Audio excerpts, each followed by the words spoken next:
Merci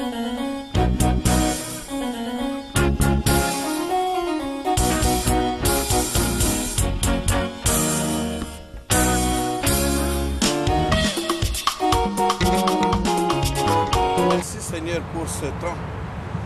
Merci puisque tu es présent au milieu de nous. Merci Seigneur puisque tu es une bénédiction pour nous. Merci Seigneur pour ta grâce et ton amour. Merci Seigneur pour tout ce que tu es pour nous, tes enfants. Merci pour cette prédication Seigneur qui va former, instruire tes enfants. Merci pour une grâce particulière que tu vas mettre sur nous afin de la prononcer. Jésus Seigneur et Roi, couvre ton peuple de ton sang afin qu'il puisse marcher toujours dans la victoire. Nous voulons Seigneur que par ce travail, tu puisses toucher les âmes afin que toutes tes âmes reviennent à toi. Merci Jésus pour tout ce que tu vas accomplir. Cet esprit de sang, remplis-nous, remplis chacun de nous, parle à nos cœurs. Cependant que ce message sera en train de passer, qu'il touche les gens afin que la conversion soit totale et que le peuple te suive. Tout cela pour l'amour de ton nom. Merci Seigneur pour tout ce que tu vas accomplir. Nous avons ainsi prié au nom de Jésus. Amen. Avant de commencer cette exhortation, qui est un rappel sérieux à la parole de Dieu, nous signalons que, au fait, l'église de ce temps, l'église d'aujourd'hui, c'est une église décrite dans les livres d'Apocalypse, l'église apocalyptique. C'est une église qui doit conduire l'histoire de l'univers créé par Dieu, conduire son histoire à son terme. C'est une église appelée à vivre tous les jours dans l'attente du retour du Seigneur, car Jésus revient bientôt. Les cloches sonnent, les tambours frappent, tout le monde entend le cri que le Seigneur reviendra bientôt, mais l'église ne semble pas nous donner l'aspect d'être éveillé comme l'épouse attendant le retour de son maître. Avant tout, je vais lire deux versets. Le premier se trouve dans 1 Pierre 5, c'est le verset 8. Il dit ceci: veillez et soyez sobres, car votre adversaire, le diable, rôde, cherchant qui il peut dévorer. Résistez-lui avec toute la force que donne la foi, tout en ayant l'espérance que plusieurs ont subi la même souffrance dans le monde. Ici, la recommandation du Seigneur est ferme.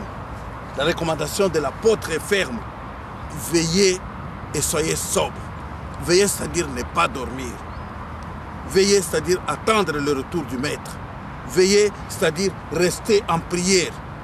Dormir peu, dormir tard, rester longtemps en prière, se tenir debout tôt pour résister au diable. Mais qu'est-ce que nous contemplons? Nous contemplons que l'Église n'est pas assez préparée à ce travail parce que le travail n'est pas accompli comme il doit se faire. L'Église doit s'accrocher totalement au Christ. Écoutez, résister au diable, ce n'est pas tout simplement lui dire « Toi diable, laisse-moi dormir ou laisse-moi me reposer ». Ce n'est pas ça seulement. Résister au diable, c'est d'abord s'habiller du Seigneur, être totalement ancré dans le Seigneur et alors dire, lui barrer le passage au diable. Tu ne passes pas ici. Toi le diable, tu ne passes pas ici. Et ça, il n'y a que des frères et des sœurs qui sont ancrés dans la prière qui peuvent résister réellement au diable et lui monter la résistance. Et ça, nous avons besoin d'une église efficace, d'une église puissante, une église qui puisse résister à l'action du diable, une église totalement ancrée dans le Seigneur, vivant le principe du Seigneur, et une église qui obéit à une loi biblique qui dit ceci: allez dans toutes les nations, apprenez-les à observer tout ce que je vous ai prescrit. Donc une église qui observe toutes les prescriptions et toutes les ordonnances du Seigneur pour pouvoir résister à l'action du diable. Une église capable de sonder les esprits. C'est ça l'église qu'il faut, qui peut amener les gens.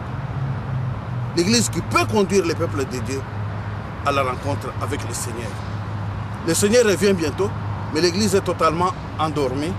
Les pasteurs, qui sont les bergers des églises, ils portent seulement des grands titres. Ils sont prophètes, ils sont apôtres, ils sont docteurs ou... ils ont tous les grands titres. Mais c'est le travail de Dieu qui ne se fait pas. Quand nous voyons les multitudes qui ne viennent pas, quand nous voyons les gens passer, l'évangélisation a totalement fait échec aujourd'hui. Il faut que les églises se réveillent. Il faut que les frères se réveillent. Il faut que les sœurs se réveillent et que les gens se mettent debout pour pouvoir marcher à la rencontre avec le Seigneur. Et ça, c'est seulement la prière qui peut engendrer cet aspect-là. Il y a la prière d'abord, il y a aussi l'observance de toutes les recommandations du Seigneur qui sont ceux-là. Le diable, c'est un ennemi vaincu.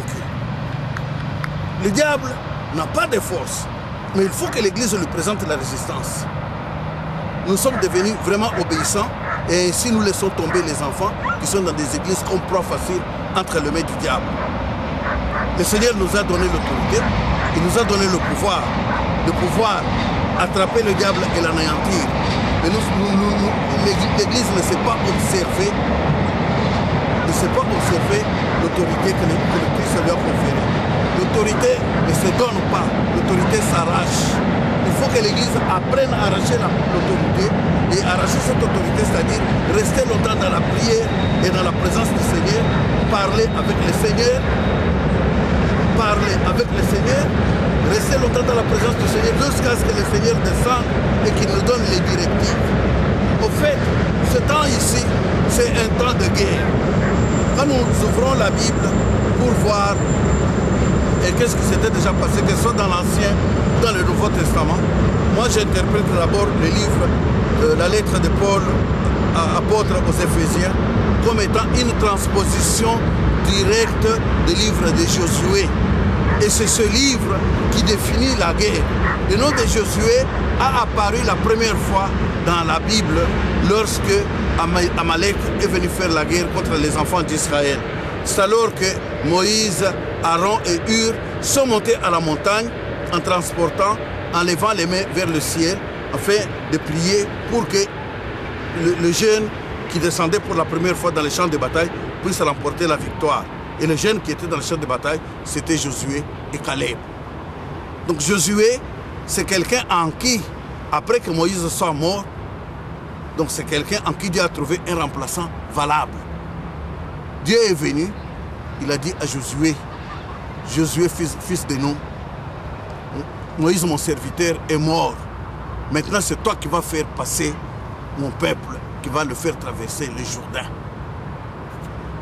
Et Josué a compris que Dieu ne voulait plus que son peuple continue à errer dans le désert, que son peuple continue à souffrir. Il faut que ce peuple passe au-delà du Jourdain. Il faut que ce peuple arrache toutes les bénédictions que Dieu a pour elle. Et l'église d'aujourd'hui, c'est ça son devoir. Marcher comme l'église du temps de Josué. Une église arrachante, une église forte, une église qui résiste aux actions du diable, une église qui marche sans péché, une église sanctifiée par le sang de Jésus. Mais nous constatons malheureusement la faiblesse de l'église. Moi, j'attribue cette faiblesse aux bergers. Ce sont les bergers des églises. Nous voyons d'ailleurs toutes les églises traditionnelles et les grandes églises en train de se fermer.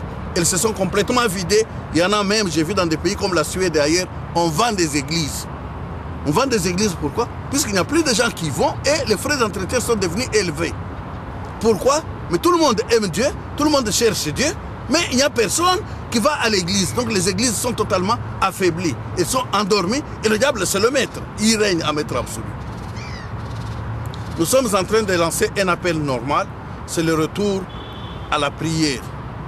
Que les chrétiens comprennent qu'ils doivent prendre possession de leur propre maison, qu'ils doivent prendre possession de leur cité, qu'ils doivent prendre possession de leurs églises, qu'ils doivent rester pendant longtemps la nuit dans la prière, en intercession, en train d'appeler le Christ, en train d'appeler le Saint-Esprit, en train de rependre le feu pour ne pas laisser avancer le diable. Le diable ne doit pas avancer. Le diable, c'est un ennemi vaincu. Nous craignons aujourd'hui, nous craignons même les petits sorciers. Nous craignons les sorciers. Pourquoi? Parce que nous ne voyons pas ce qu'ils voient. Mais nous avons toutes les capacités et toutes les facultés que le Seigneur nous a données dans les dons du Saint-Esprit pour pouvoir détecter les démons, pour pouvoir détecter les sorciers. D'ailleurs, c'est écrit dans le livre de 1 Jean, au chapitre 4, je crois que c'est le verset 1, il dit que nous devons sonder les esprits pour savoir s'ils sont de Christ ou pas. Car le malin s'est déjà infiltré dans des églises. Pourquoi? Nous avons perdu ce sens de sonder les esprits. Nous avons perdu le chemin du Seigneur. Nous avons perdu vraiment la direction du Saint-Esprit. Et nous ne pouvons plus sonder. Les sorciers sont mêlés à l'église. Ils sont en train d'invoquer. Pendant que nous célébrons le culte au Seigneur, ils sont en train d'envoûter les chrétiens. Et les chrétiens sont totalement endormis. Ils distraient l'église et ils soustraient les membres petit à petit. Et les églises sont en train totalement de se vider. Et tout ceci, l'église ne fait rien. L'église se trouve normale. Les gens se contentent seulement du moindre. Et effectivement, l'église se contente beaucoup du moindre. Et les uniques prédications qui sont devenues à la mode après les titres de grands bergers, apôtres ou prophètes, il y a aussi les prédications qui sont à la mode, c'est la prospérité. Il faut qu'il y ait des églises prospères, des églises où les frères sont totalement, les frères et les sœurs sont bénis et où ils vivent dans l'abondance et tout ça. Mais ces églises, ça c'est quel modèle d'église? Elles ont existé quand? Ces modèles d'église-là doivent exister. Pourquoi? Les uniques églises qui peuvent entrer dans la victoire et marcher avec le Seigneur sont des églises qui prient. Des églises qui restent longtemps dans la présence du Seigneur. Nous voulons que l'église comprenne qu'elle doit restaurer la vie de prière. Pour pouvoir remporter le succès, il faut que l'église revienne à la vie de prière. Il faut que l'église revienne à la vie de chasser les démons. Il faut que l'église revienne à la puissance traditionnelle qui lui avait été conférée par le Christ. Le Christ a conféré à l'église une très grande puissance que l'église n'utilise pas. L'église n'est pas beaucoup accrochée à ce que le Seigneur lui a donné. Et l'église va là, ça, et perdre tout son pouvoir. Ici, nous revenons, nous lançons l'appel aux bergers des églises qu'ils comprennent que la vie de prière, c'est une vie à refaire. Il faut organiser des veillées de prière, il faut organiser des prières à la montagne, il faut organiser des prières de nuit, de jour, il faut organiser des prières dans des églises où les enfants de Dieu se frappent la poitrine, où ils crient vers Dieu jour et nuit pour que Dieu réponde et Dieu répondra. Il a dit dans Jérémie 33:3, invoque-moi, je te répondrai, je te montrerai les choses cachées, les choses que tu ne connaissais pas, que tu ne connais pas. Au fait, si les églises se mettaient en prière, Dieu répondrait. Et Dieu est prêt à répondre à la prière des églises. Mais c'est nous qui ne sommes pas prêts, puisque Dieu, dans le livre des psaumes, il est écrit, toi qui écoutes la prière, tous les hommes reviendront à toi. Il n'y a pas une prière qui va tomber dans un sac perdu. Toutes les prières que nous adresserons à Dieu, elles seront exaucées. Il va les écouter, pourvu qu'elles soient conformes à sa volonté. Ici, j'insiste beaucoup sur la prière. Il n'y a que la prière qui nous donnera l'efficacité de pouvoir résister à l'avancée du diable. C'est le diable, les sorciers et toute cette magie qui est en train de tourner tout autour de nous, qui affaiblit les églises. Nous pouvons résister à cette poussée qu'en demeurant éternellement dans la prière. Il faut que les chrétiens comprennent que leur véritable vie se trouve dans la prière. Et leur force se trouve cachée dans la prière, dans la présence du Seigneur. Je pense que ce message, il est clair. Le message, il est clair. Il est adressé aux bergers. Il faut réorganiser la vie de prière. Il faut réorganiser la vie de prière dans des églises. Il faut inviter les chrétiens à prier. Il faut inviter les chrétiens à jeûner. Le jeûne, ça, on n'en parle plus. À plusieurs chrétiens, et plusieurs chrétiens auxquels je me suis adressé, il y en a beaucoup qui ne connaissent même pas le jeûne. Ils ne savent pas qu'est-ce que c'est que jeûner. Mais une église qui ne gêne pas, comment voulez-vous qu'elle puisse résister à l'action du diable? Comment voulez-vous que cette église puisse arriver à la victoire? Comment voulez-vous que cette église puisse faire un assaut sur les œuvres du diable? Comment voulez-vous que cette église puisse écraser les forteresses du diable, puisque les chrétiens ne gênent pas? Ils ne connaissent pas ce que c'est que le jeûne. J'en ai rencontré les autres, je posais la question, vraiment à une trentaine de jeunes, je posais la question, est-ce que vous avez reçu le baptême du Saint-Esprit? Ils ne savent même pas c'est quoi. Qu'est-ce que c'est maintenant que c'est le baptême du Saint-Esprit? Donc c'est une nouveauté pour les églises de Jésus-Christ. Alors comment voulez-vous marcher dans la victoire si l'église ne connaît pas le baptême du Saint-Esprit? Si le Saint-Esprit est totalement absent dans l'église, si pendant tout un culte, il n'y a qu'une phrase ou un mot qui cite le Saint-Esprit. Je crois au Saint-Esprit, il est Dieu, il est Seigneur, et celui qui a parlé par les prophètes, et c'est tout ce qui concerne le Saint-Esprit. Tout le reste, ce n'est plus son affaire. Mais le Saint-Esprit est complètement mis de côté dans l'église. Il faut que l'Église reprenne réellement sa vie normale, que l'Église reprenne son appel, que l'Église comprenne qu'on doit réorganiser la vie de prière, qu'on doit prier sans cesse, qu'on doit inviter les gens à la prière, qu'on doit organiser des veillées de prière, qu'on doit organiser des prières à la montagne, qu'on doit organiser des séances de délivrance et chasser les esprits qui tourmentent les églises et amener les enfants de Dieu à la victoire.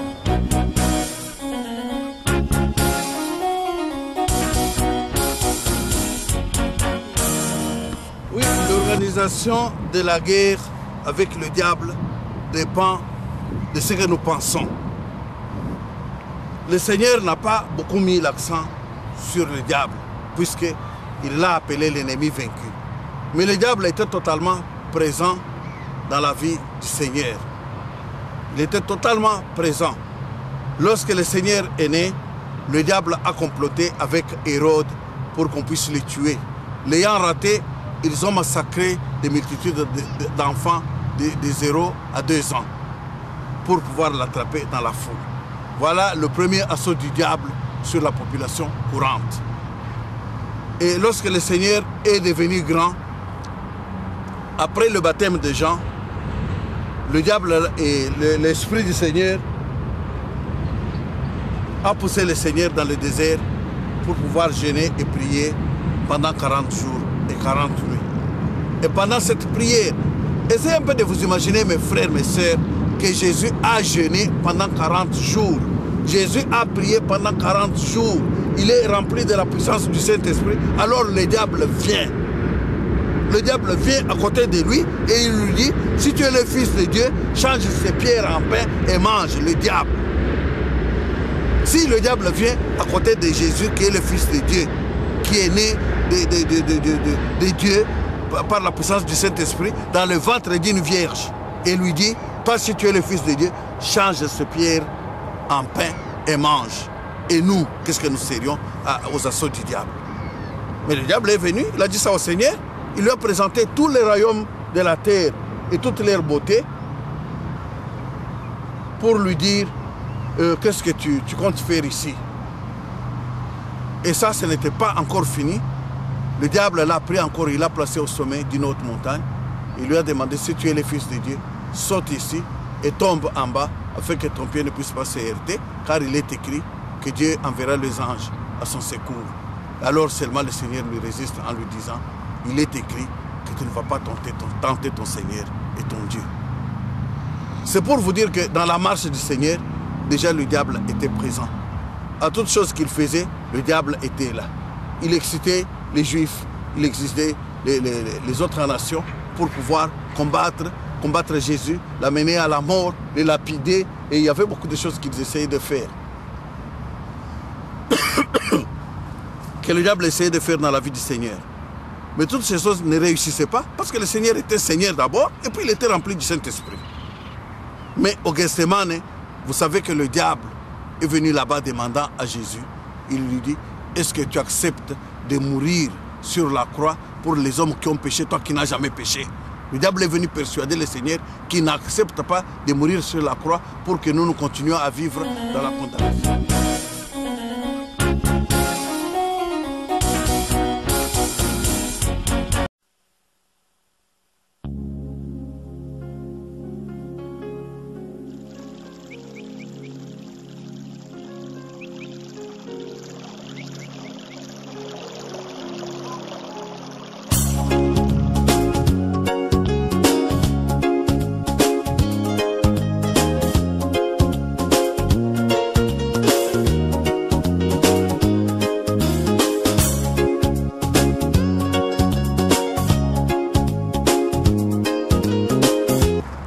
Oui, je disais qu'à Gethsémane, le Seigneur avait été suivi par le diable qui lui demandait d'abandonner la souffrance et la mort sur la croix pour laisser les pécheurs non sauvés.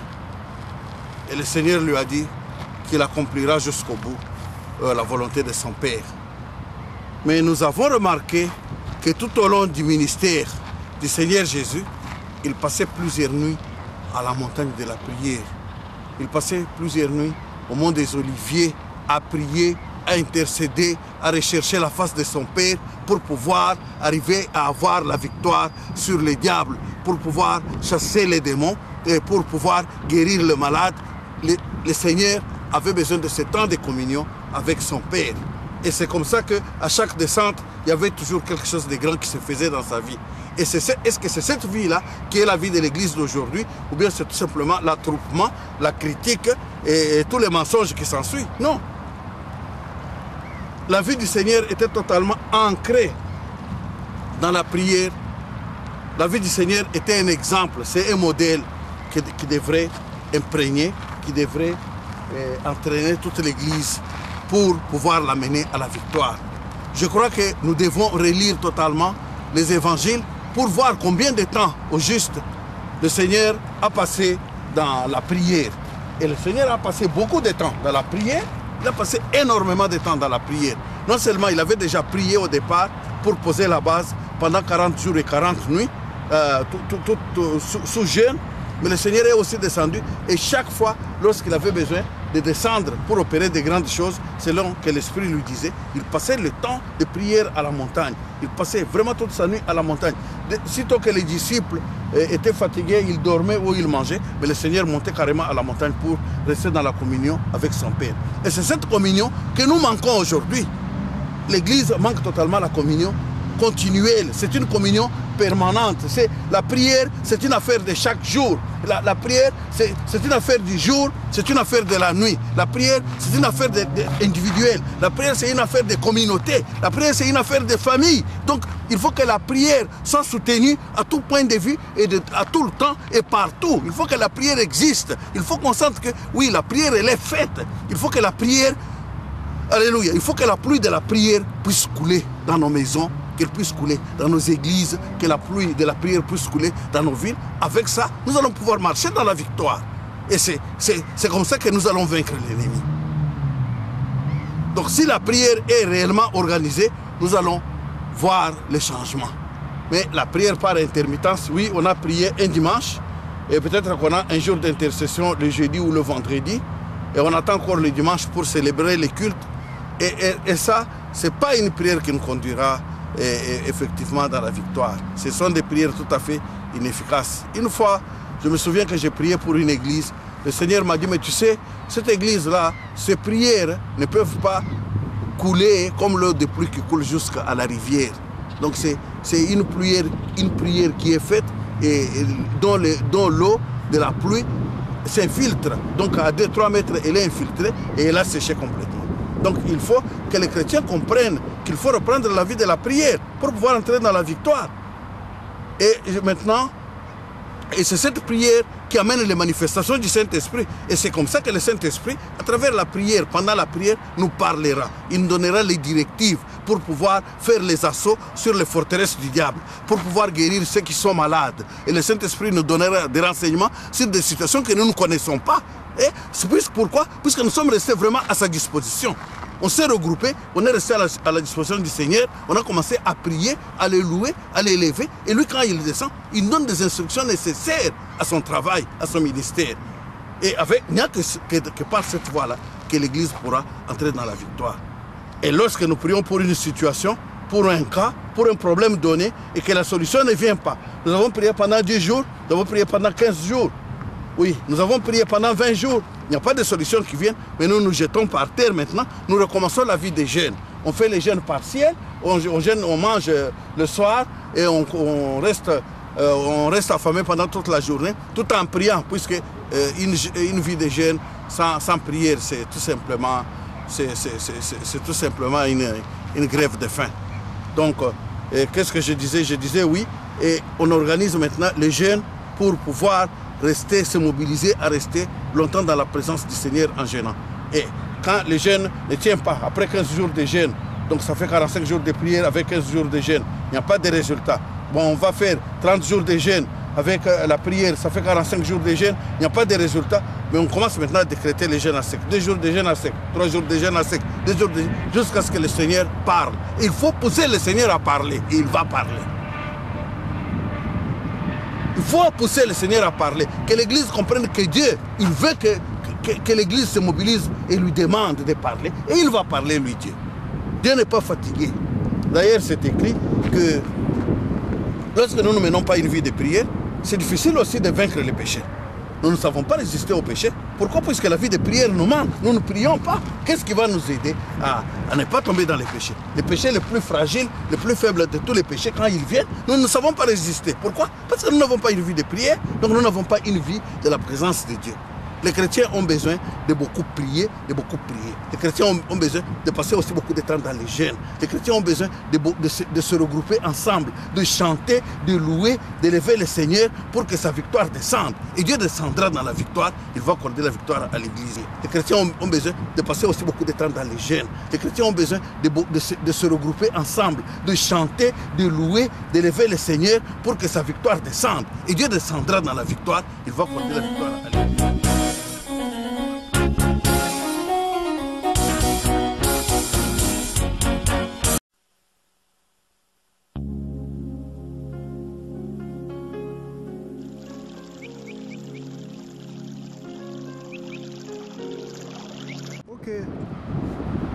Oui, je parlais sur la prière qui nous conduira dans la victoire. La prière qui nous conduira dans la victoire sur les diables, la prière qui nous conduira sur la victoire sur le péché, et la prière qui nous conduira dans la victoire sur le monde. Les chrétiens doivent arriver à prendre d'assaut le monde. Les chrétiens doivent apprendre à marcher et à mener une vie sans péché. Et il faut pour cela prier beaucoup longtemps et porter les fardeaux les uns des autres. Dans Jean 16, 24, nous lisons un verset que le Seigneur nous dit « Jusqu'à présent, vous n'avez encore rien demandé ». Et ce verset trouve sa suite dans Zacharie 10. Le premier verset, il dit « Demandez au Seigneur la pluie du printemps, et le Seigneur vous donnera les éclairs, il y aura une abondante pluie. » Donc, lorsque nous prions, nous devons nous attendre à ce que le Seigneur fasse tomber la pluie. Donc, nous devons prier avec foi, la prière de la foi, la prière persistance, la prière de supplication, pour que le Seigneur nous réponde.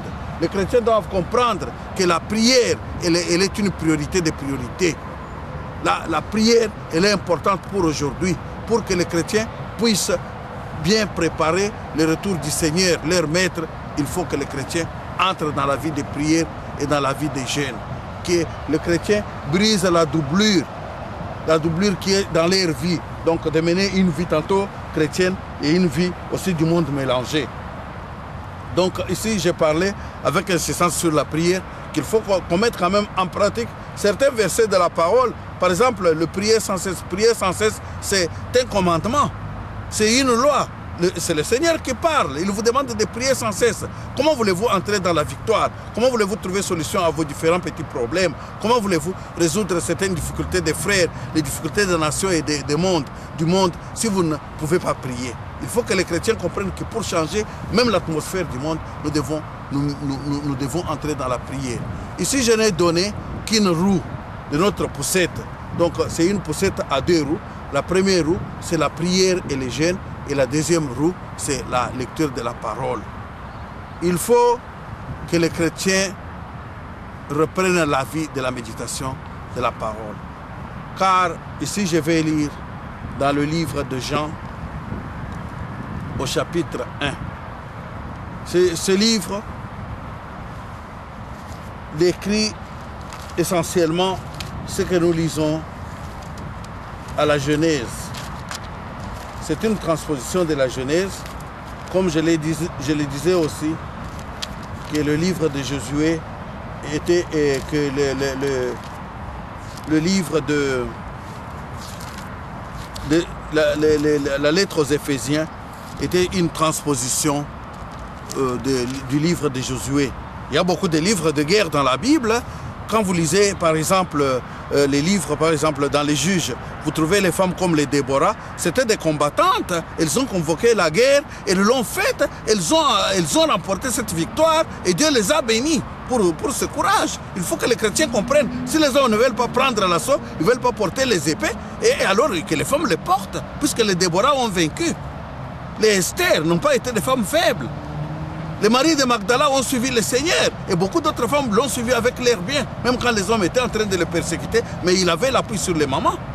Donc une femme, elle a son rôle dans le ministère de Jésus-Christ, donc dans l'église d'aujourd'hui. Et ici, je parlais de la parole, je disais que la méditation de la parole a vraiment son importance et joue aussi une très grande importance, car c'est dans la parole que nous recevons la révélation que Dieu a pour nous. Dans la parole, nous recevons la révélation que Dieu a pour nos familles. Dans la méditation de la parole, nous recevons la révélation que Dieu a pour les autres et pour les communautés. Même la révélation que Dieu a pour le monde se trouve toujours décrite et cachée dans la parole.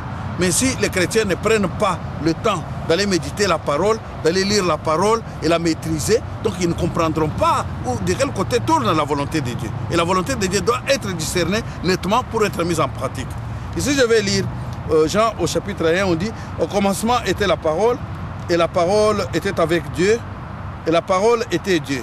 Elle était au commencement avec Dieu. Toutes les choses ont été faites par elle, et rien de ce qui a été fait n'a été fait sans elle. En elle était la vie, et la vie était la lumière des hommes. » Amen. La parole, c'est tout ce qui existe ici, a été créé par la parole de Dieu. La parole, c'est Dieu lui-même. La parole, c'est la lumière du monde. Le monde a été créé par la parole. Et il n'y a pas moyen que le monde vive en dehors de la parole de Dieu. Mais pour la vie chrétienne, que les chrétiens comprennent que la méditation de la parole a repris un autre sens. Dans tous les premiers livres, quand nous les lisons, nous trouvons que la parole est beaucoup plus recommandée. Nous pouvons lire dans le psaume 1. On trouve aussi une chose, on dit, l'homme heureux, c'est celui qui ne marche pas selon les conseils du méchant, qui ne vit pas parmi les moqueurs, ni parmi les menteurs. Mais il prend tout son plaisir à la méditation de la parole de Dieu, de la loi de Dieu, et la médite jour et nuit. Lorsque le chrétien comprendra l'importance de la parole et qu'il la méditera jour et nuit, c'est ça la clé de la réussite. Donc le chrétien sera à même d'ouvrir les portes les plus verrouillées. Pourquoi? Puisqu'il a la parole et il a la prière. Donc la parole, c'est la clé du succès. Dieu avait dit à Josué, il lui a dit que ce livre de la loi ne se sépare pas de tes mains. Alléluia. Médite-la, médite-le jour et nuit pour que tu aies du succès dans tout ce que tu vas entreprendre. Donc Dieu souligne, il dit, dans tout ce que tu vas entreprendre. Donc tout ce que entreprendra Josué réussira à cause de la méditation de la parole, à cause de l'observation de la loi de Dieu. Donc ici, la parole a son importance. La réussite que nous recherchons dans beaucoup de problèmes que nous avons se trouve cachée dans la parole. Si nous lisons la parole, nous la méditons, la parole va transformer toute notre conception. La parole va changer toute notre vision. Pourquoi? Parce que nous allons voir les choses avec les yeux de Dieu. Nous allons voir les choses avec le cœur de Dieu. La parole va nous transformer complètement, conformément à la volonté de Dieu. Et nous allons vivre dans la parole de Dieu. Et c'est ce que l'Église n'arrive plus à faire. La méditation de la parole, ou même la lecture de la parole, elle est complètement superficielle. Hein? Et ce n'est plus comme avant, où on pouvait enseigner aux chrétiens à méditer la parole par année, que le chrétien pouvait lire entièrement toute la Bible, et l'année prochaine recommencer aussi toute la Bible, et l'autre année, et même comparer des versions, différentes versions de la Bible pour pouvoir discerner qu'est-ce que le verset au juste veut dire. Tout ceci, les chrétiens n'arriveront pas puisqu'ils n'ont plus la méditation de la parole. La parole, elle doit être méditée. Si nous voulons réussir, c'est la clé de la réussite. Dieu l'a dit à Josué, vous réussirez dans tout ce que vous allez entreprendre. Vous allez réussir dans tout ce que vous allez entreprendre.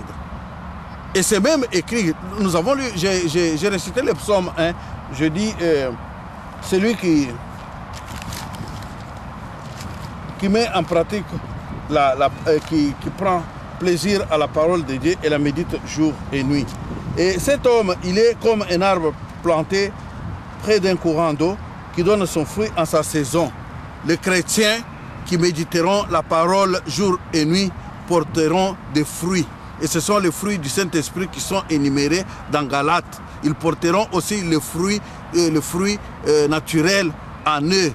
Ce sera des chrétiens complètement exceptionnels parce qu'ils porteront beaucoup de fruits et ils porteront des fruits à chaque saison. Chaque jour, on trouvera des fruits. Chacun trouvera quelque chose dans ce chrétien qui puisse l'aider, qui puisse le servir.